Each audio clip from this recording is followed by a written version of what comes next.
Thank you for joining us. I'm here with Date Night. Let's get started by having everybody introduce themselves. I'm James Beverton. I'm from Las Vegas, Nevada, and I'm lead vocalist and play some rhythm guitar as well. I'm Ted Richards. I am the lead guitarist. My family lives in California, but I've mostly lived in Utah my whole life. I'm Alessandro Improda.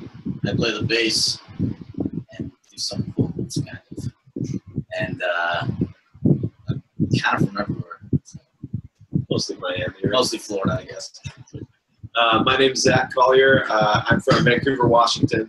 I play synthesizer, occasionally some rhythm guitar, and I sing backup. Reed Perkins, I play drums. I'm also from Vancouver, Washington.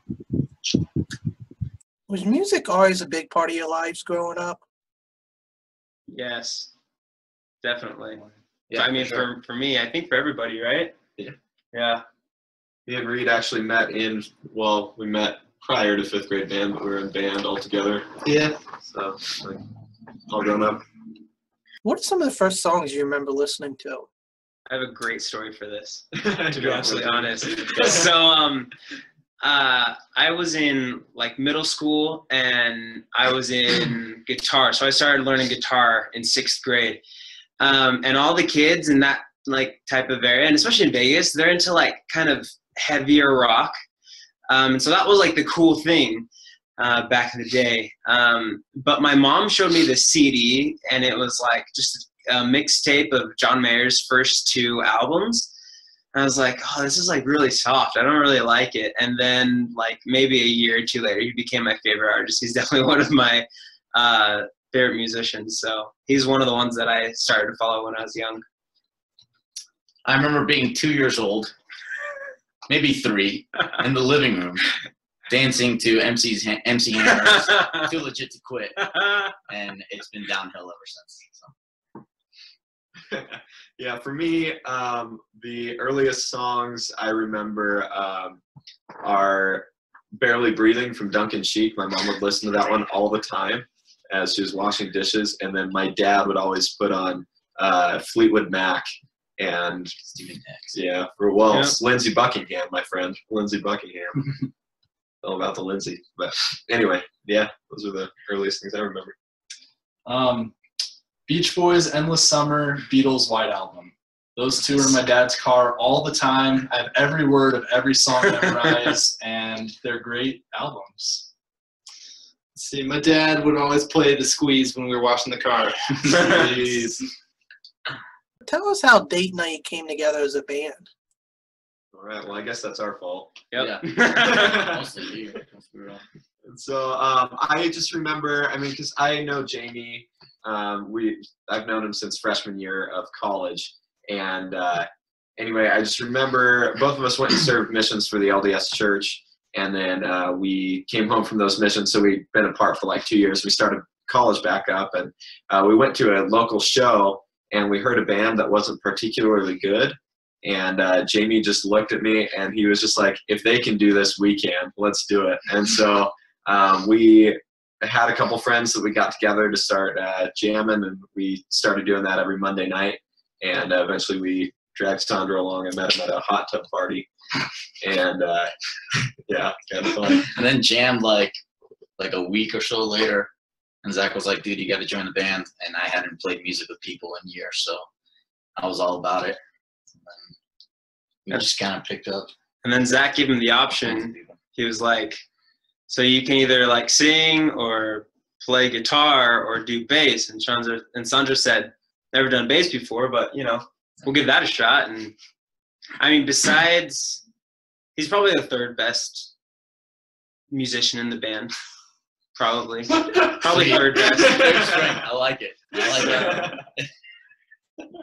Yeah, he back when we had it Date Night used to be like a 4-man acoustic group because we didn't have equipment, we didn't have like a legit drummer. A drummer and all. Yeah, that's even truer. But back then when we were just trying to figure stuff out, he was definitely first string. But since we got Reed and then Ted, there he is. he just got pushed down a little bit, you know? It happens, man. Calm down. It's okay. Yeah, but as far as our name or whatever, like how that came about, all of us were single and very lonely when we started the band, and Speak for so yourself. we. I don't know about lonely.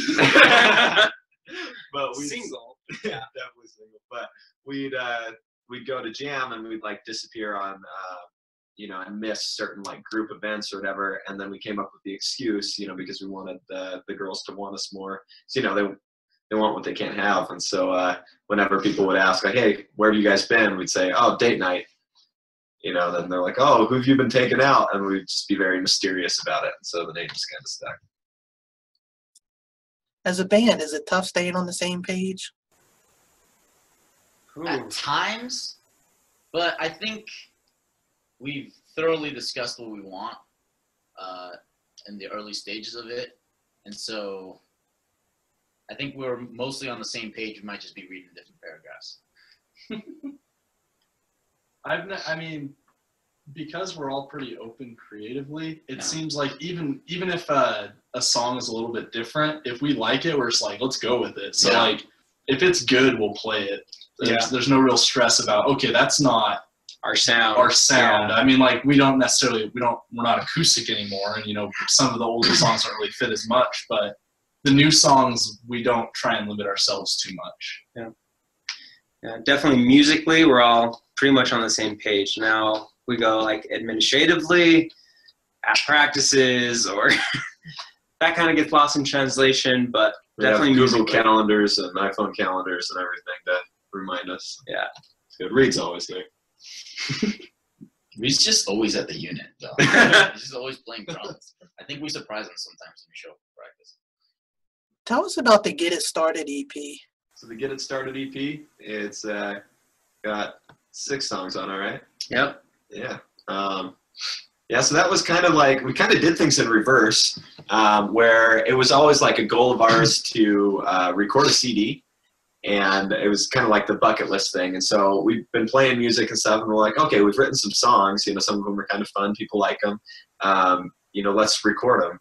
And so we had a Kickstarter campaign and raised $2,000, and which we had only played one show, so that was like some acoustic things, but only one full band show. And anyway, we raised $2,000 and we took it to the studio. And so now it's really funny because we didn't know if we'd keep going after the CD, but we all got pretty serious after that. So now we have the CD, and now we're rewriting and writing some more and filling out our sound. And so we just went with the CD first, just because that was on our bucket list and that was something that we wanted to do.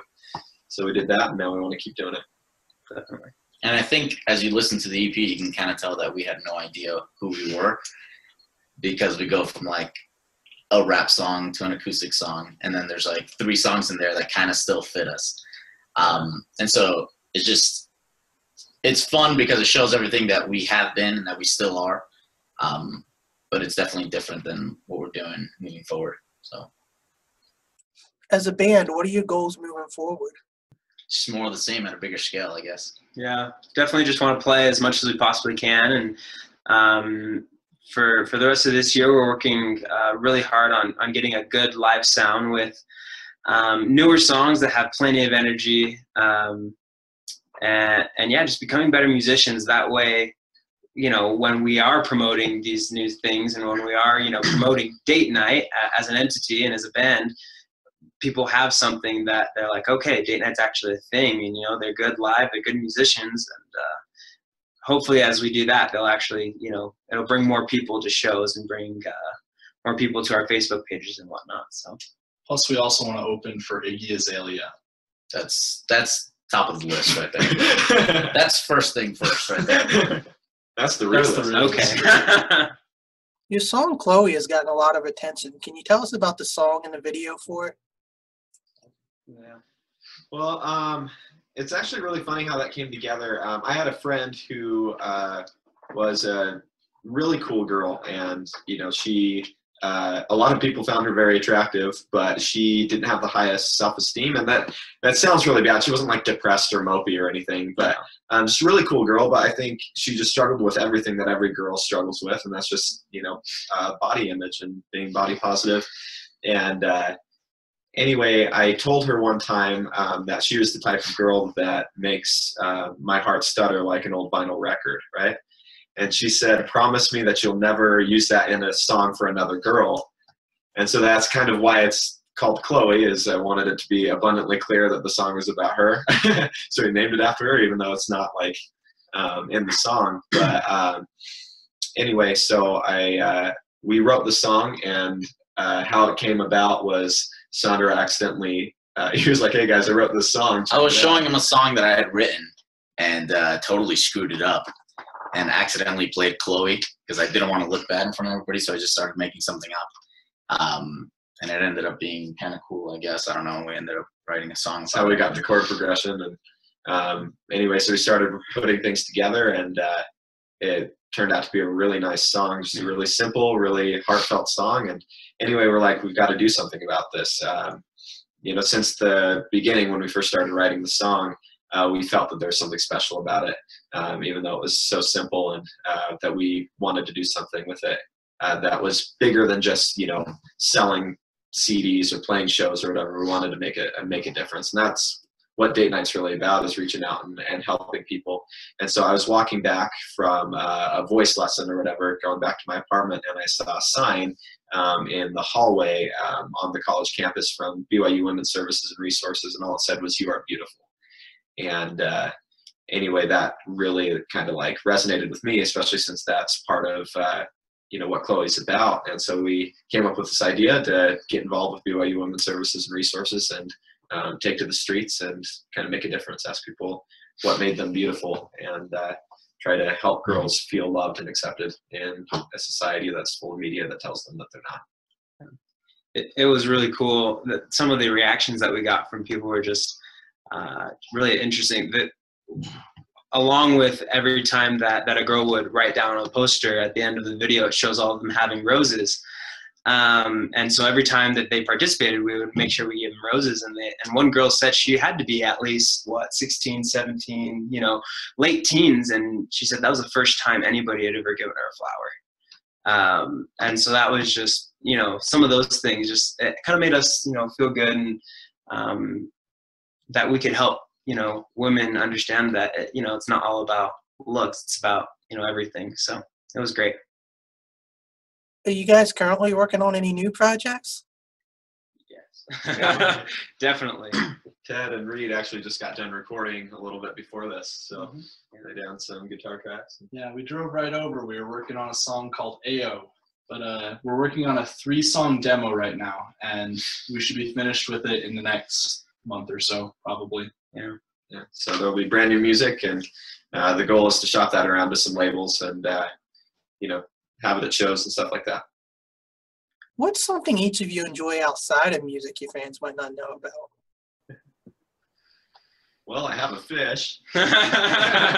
One Direction. His name is One Direction. Because he had an unfortunate accident with a sink when I was cleaning him, and now, well, for a while he only swam in one direction. Anyway, so we named him One Direction.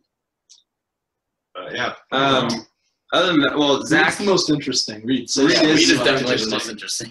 I don't know. I like playing Ultimate Frisbee. Like reading books. Like hiking. I like outdoor stuff. I don't know. When you wake up and you run like 5 miles every morning. Yeah, man, it's fun. 5 miles is never fun. Unless you read purpose. Yeah. Other than that, Zach and I are both married, so we love hanging out with our wives. That's pretty great. For a good end. Sorry, man, it'll happen. Where's the best place for fans to keep up to date with everything you have going on? Yeah, Facebook, sure, definitely. I think it's facebook.com/wearedatenight. Yep. Yeah, facebook.com/wearedatenight. We're also on Instagram. We're not very good at gramming things instantly, but we're trying to get better. Gram it. Gram it. But DateNightMusic.com is also a place where you can get updates. It's just hooked up to our Tumblr, so pretty much everything we post on Facebook, we end up posting on Tumblr, and then we're pretty active on Twitter too. So just @_DateNight for Instagram and Twitter. It's been a pleasure chatting with you guys. Do you have any final thoughts for everyone watching? Stay tuned. Yeah. Good stuff's coming. So we're coming out with some music videos and some new music, and check us out on iTunes and on Spotify, RDO, Google Play, whatever. We're there.